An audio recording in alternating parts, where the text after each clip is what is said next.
Hewan kurban yang diterima masyarakat desa Pegayaman, Buleleng merupakan sapi asli Bali dengan jenis jagiran yang kualitasnya sangat baik. Saat berumur 4 tahun, sapi jenis ini bisa mencapai berat 1 ton.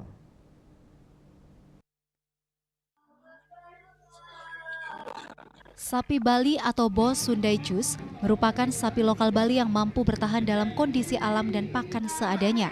Kakinya seperti mengenakan kaos putih dari lutut ke bapak. Warna putih ini muncul melebar di kedua pantatnya. Bak cermin membuat ternak gagah ini tampil eksotik. Yang jantan malah memiliki keunikan tersendiri. Ketika muda, sapi ini berwarna merah bata. Setelah dewasa dan dibuat penjantan, warnanya berubah menjadi hitam. Ketut Sukate yang sapinya dibeli untuk kurban mengaku merawat sapi tersebut dengan baik, rutin memandikannya dan hanya memberi rumput segar tanpa makanan tambahan. Ada proses pemeliharaannya khusus apa? Terutama saya memilih dari bibit dulu, baru pemeliharaan. Untuk makannya juga harus diperhatikan. Setiap harinya makan rumput yang mudah, nggak makan jerami. Airnya ya dedak. Ya.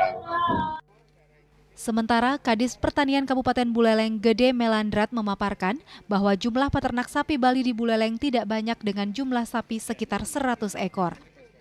Sampai hari ini memang kebanyakan IB kita. Jadi jarang ada kawin alam gitu, kawin langsung. Jadi karena apa? Karena memang peternak sekarang juga sedikit sampai seperti itu tadi, jagiran. Karena indukannya kan harus jagiran, minimal dia 3 tahun.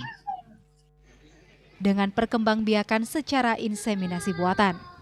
Lebih lanjut, ia memaparkan bahwa untuk mendapatkan sapi jagiran, minimal induknya harus jagiran dan minimal berumur 3 tahun.